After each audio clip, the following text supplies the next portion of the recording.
Shalom. This is Sincere Milk of Yahweh Sap, Lion's Den. I camp out with Lion Den Hawan Ben Yeshua in Jacksonville, Florida. First, I'd like to say a prayer to the Father, to the Son, to the elders, to the Akims, and to the women and children. Kal Halayim La Yahweh, Bahashem Yahweh Shai.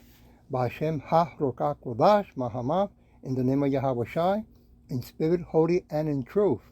Double honors to the elders of GMS, double honors to my elder Hawan. Salutation to the Akim, to all the four corners of the earth in sincerity and truth, and to the women and children, Shalom.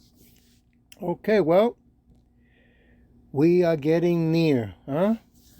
If you're keeping track with the news and the signs of the times, Sleepy Joe announced that they're going to be implementing a new currency.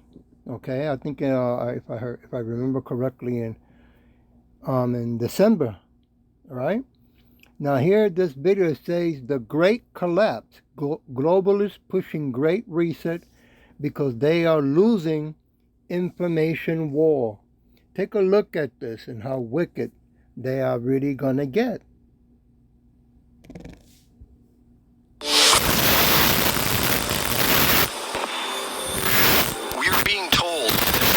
Stop eating beef because the methane produced by cattle burps and farts is accelerating global warming.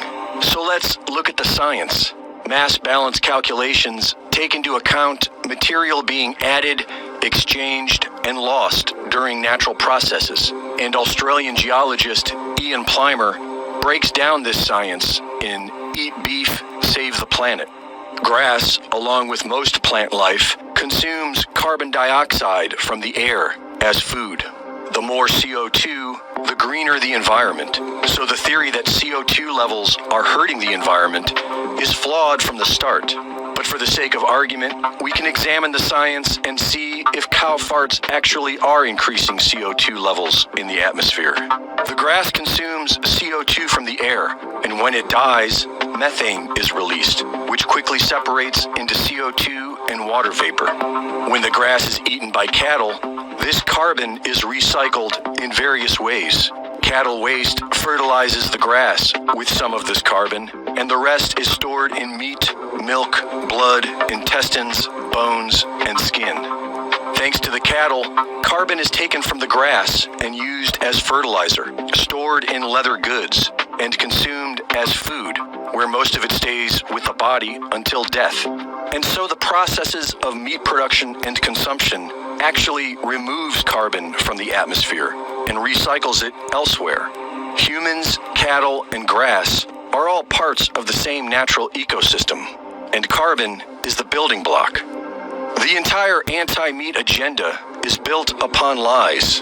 Grass-fed beef is so nutritious that an all-beef diet has become a very popular choice for people cleansing and healing from several ailments and disease. Humans are omnivores, and that means we have the ability to survive on both plants and animals. Our teeth are able to cut and masticate animal flesh, and we have the digestive enzyme trypsin for breaking down meat, which has allowed the human brain to grow larger over time, allows us to grow stronger, and operate more efficiently. Many people eat vegetarian diets because they believe that eating meat is immoral. This argument is taught like a religion, with the main rule being, don't eat anything with a face, which doesn't make any sense. What about the millions of microorganisms we consume in a single glass of water? Do they not deserve the same respect? Experiments with plants and vegetables show how they feel pain and recognize the person who hurt them. Do they not deserve the same respect simply because they have no face? A simple law of the physical natural world is that life is sustained by life. Every living thing sustains its own life by consuming other living things. This is true of the carnivore, the omnivore, and the vegan. The moral argument of veganism is just another ego trip. Many are learning veganism from modern yoga teachers, as if it were an ancient religion. But this is a myth. The cow was sacred in traditional yoga because it sustained life. Vegetarianism was only promoted among the lower castes so that enough meat was available to the warrior and priest classes. And that's all that's happening today. The all-powerful 0.1% want us lower castes to eat bugs while they save the best for themselves. But it's even worse than that. They want us all to get sick and die. In an evaluation of edible insects and the transmission of parasitic diseases, 1/3 of all insects studied were found to be pathogenic to humans. And most insects contain chitin, which is a modified polysaccharide present in most insects and absent in all mammals. We cannot digest it, and it is known to cause several health issues with humans who consume it, including respiratory issues and the accelerated growth of cancer cells. The real problem isn't beef consumption, it's factory farming, and we can solve this by incentivizing local grass-fed cattle farming. Reporting for InfoWars, this is Greg Reese. Yeah, leave it right there. So you can see they're going to take food away, right? I mean, you already know that the prices are going higher. The ships that are supposed to be bringing food into America is not as many as it used to be. And the title of this lesson, The Day of Childbirth is Getting Near. A lot of people are going to starve to death, okay? It's going to be a lot of death, a lot of dying going on. Winter is coming, and 2023 is not so far from us, okay? I want to go to John chapter 16, verse 21. A woman, when she is in travail, has sorrow because her hour is come. But as soon as she is delivered of the child, she remembers no more the anguish for joy that a man is born into the world. Okay, so it's going to be a lot of pain that's going to be going on. Something that the world has never seen before. Verse 22. And ye now therefore have sorrow, but I will see you again, and your hearts, your mind, shall rejoice, and your joy no man takes from you. Yeah, when he come back, Yahweh Shai and that so-called UFOs, when they're chariots, it's game over for the Edomites, right? They are stocking and storing up food for many years for themselves and their families, right? And gonna have us all eating, pushing for that fake artificial food they want to keep promoting. Let me take it to Isaiah chapter 13. Give me a minute. Verse 8.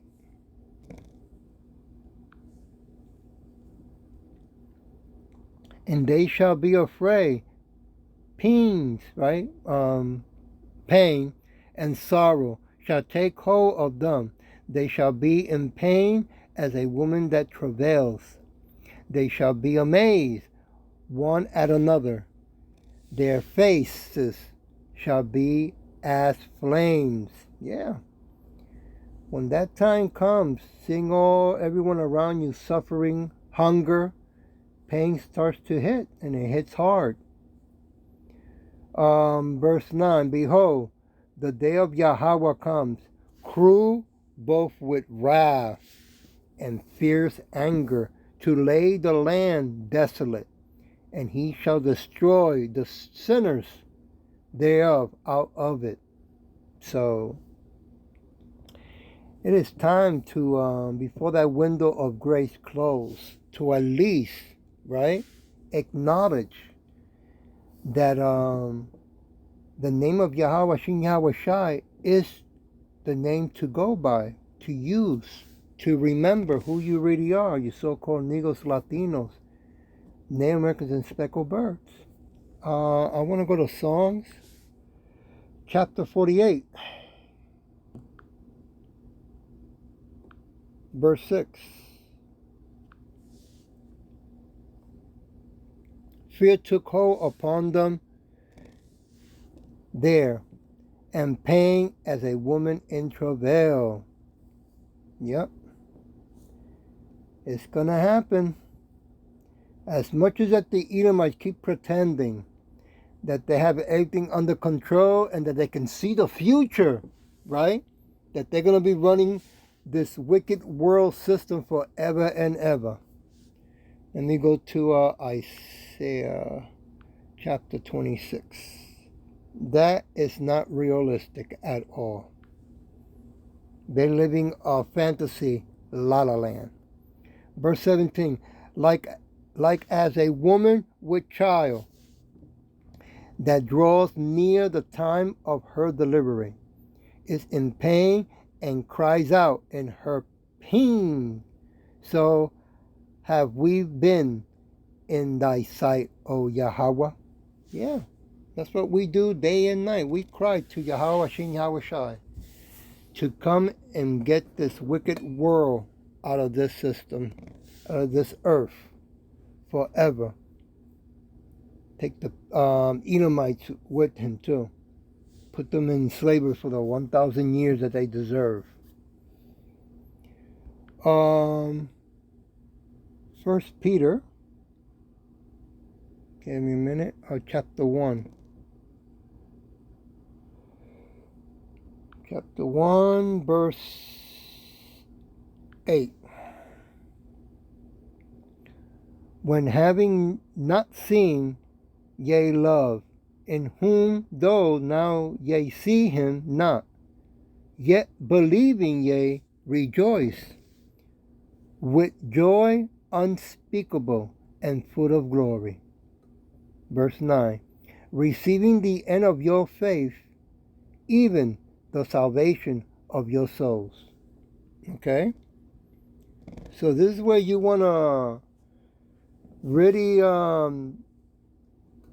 get on your knees and pray in the name of Yahweh Shin Yahweh Shai, that you truly believe in sincerity and truth with fear and trembling in that name. And that you're not ashamed, right, to accept that it was him, right, who was crucified. Not that blue-eyed, long, blonde hair, high-heeled dude, they call him Jesus, right, when it's really Caesar Borgia, son of a pope. If you're not going to do that, and you're ashamed, well, Yahweh Shai is going to know it.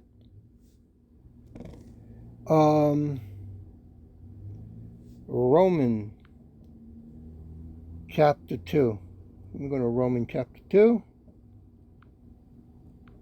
verse 9. Tribulation and anguish upon every soul of man that does evil, of the Jews first, and also of the Gentiles. Right, those so-called Negros, Latinos, American speckled birds that don't want to accept or believe that they are the Hebrew Israelites that the Bible talks about. Verse 10, but glory, honor, and peace to every man that works good, to the Jews first, also to the Gentiles. Okay? Take it to Romans chapter 1, verse 16. For I am not ashamed of the gospel of Yahweh Shai, for it is the power of Yahweh unto salvation for everyone that believes, to the Jews first, also to the I say here Greek, but Greek Gentiles, right? We all been lied to, right? Arubian, African, Puerto Rican, Cuban, right? Jamaican. I mean, it's amazing that one time, I believed it. Oh, yeah, I'm Puerto Rican, Oh, yeah, I'm an American. I can laugh now, right? But man, what a trick. Verse 17. For therein is the righteousness of Yahweh Shai revealing from faith to faith, as it is written, the just shall live by faith. Woo! That is so strong right there, okay? 1 Corinthians. You have a lot of people so-called Negros Latinos, American Speckled Birds, chapter 1, verse 18. They say they have faith, but yet when you tell them the name, they don't want to use it. You know? There goes the faith out the window. Okay, 1 Corinthians chapter 1, verse 18. For the preaching of the cross is to them that perish foolishness, but unto us which are saved, it is the power of Yahweh. Woo! Verse 19, for it is written, I will destroy the wisdom of the wise, and I will bring to nothing the understanding of the prudent. Yeah, because the prudent, they're not really looking into the future of reality, even though they read the scripture, okay? And in their minds, they have to hold on to the, hey, yeah, we can beat Yahweh Bashin Yahweh Shai and the angels and the chosen 144,000 elect, right? Hopefully I'll be one of them, okay? They really believe that, right? A prudent really is acting with or showing care and thought for the future, right? They don't care about the future. They're in destruction mode. And that's because Yahweh Shin Yahweh Shai has them that way. They can't even see it. Okay? Isaiah. They believe they can hide in the underground bunkers that, it'd be all good for them. Verse 29. Verse 14. Therefore, behold, I will proceed to do a marvelous work among these people, even a marvelous work and a wonder, for the wisdom of their wise men shall perish, and the understanding of their prudent men shall be hid. Yeah. All this technology that Yahweh Bashin Yashai has given, and all they want to use is for wickedness. You see? All this what they call high education. All that money that people have been spending going to college. Boy. Verse 15. Woe unto them that seek deep to hide their counsel from Yahweh. Their works are in the dark. They say, who sees us and who knows us? Oh, the whole world already knows who the Edomites are and knows the secret of what they're hiding, what they're going to come out with, right? That mandatory MOTB, right? Because once they do the cashless society change from Federal Reserve note to the digital currency, rest assured they're going to come with that mandatory mark. I want to go to Psalm chapter 10.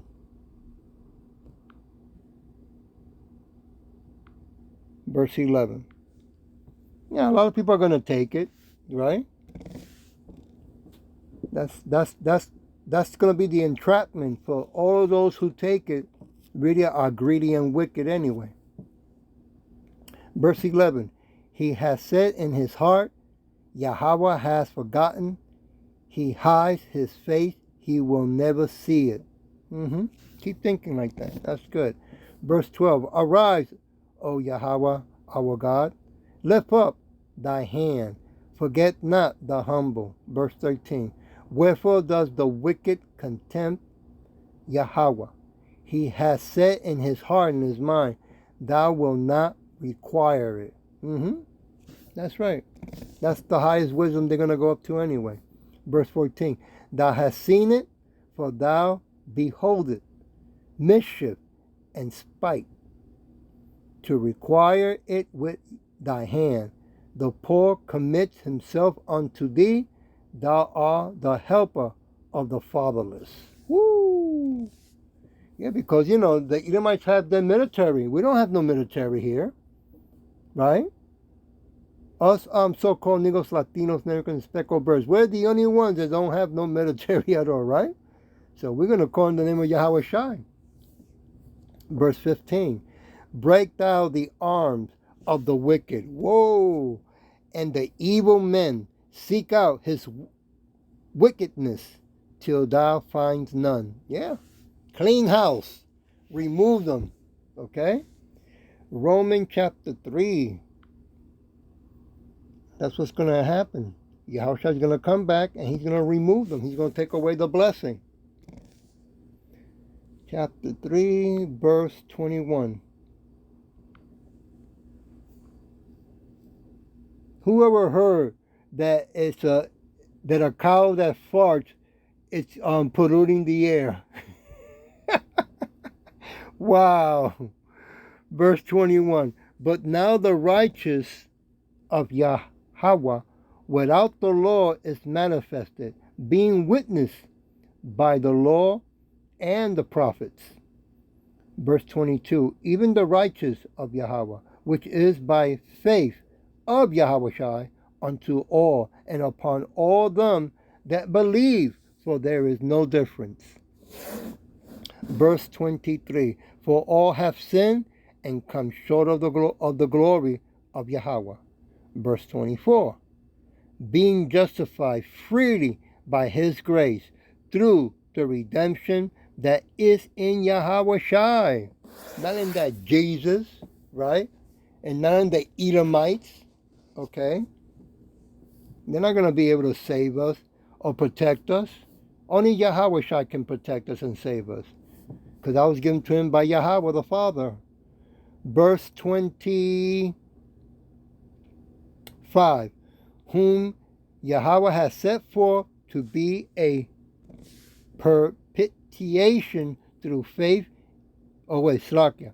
Whom Yahweh has set forth to be a Yahweh, whom Yahweh has set forth to be a propitiation through faith in his blood, to declare his righteousness for the remission of sin that are passed through the forbearances of Yahweh. Okay, so Yahweh sent Yahushua, okay, as a living sacrifice. Okay, no Edomite has ever done that or can do that. Now they're going to pretend they're gods at this moment, at this time, only for a little bit. And then that window is going to close pretty fast. I believe it's going to take only 1 hour for Yahushua when the battle starts. Okay? Romans chapter 4, verse 5. But to him that works not, but believes on him that justifies the ungodly, his faith is counted for righteousness. Okay? Because you will not be ashamed in calling out the name of Yahweh Shin Yahushai and believing in sincerity and truth, right? With fear and trembling, that he is the one that shed blood, right? For all of us, so-called Negros Latinos, Americans, and speckled birds. I want to leave it with Habakkuk, chapter 2. Give me a minute. Verse 4. Check this out. Behold, his soul which is lifted up is not upright in him. Okay?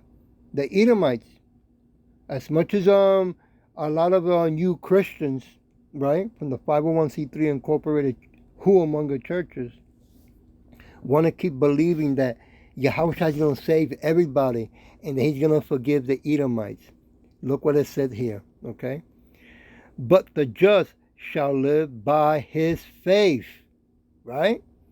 Verse 5, yet also because he transgressed by wine, right? On this pagan religion and pagan holidays. He is a proud man, neither keeper at home, who enlarges his desires as hell, and is as death, cannot be satisfied, but gathers unto him all nations, and heaps unto him all people. Huh? And you Christians, so-called Negros Latinos, Native American that goes to these Christian churches, want to keep holding on to that Yahweh Shai is going to come and forgive them? Nah. No, no, no, no, no, no. He is not. Okay? He's going to put them in slavery for 1,000 years, and then after that, extermination by fire. Okay? Because they are too wicked, and on top of that, they are destructive. Look what they have done to the land, to the water, to the air, to the food. Look what they're doing to the food right now, right?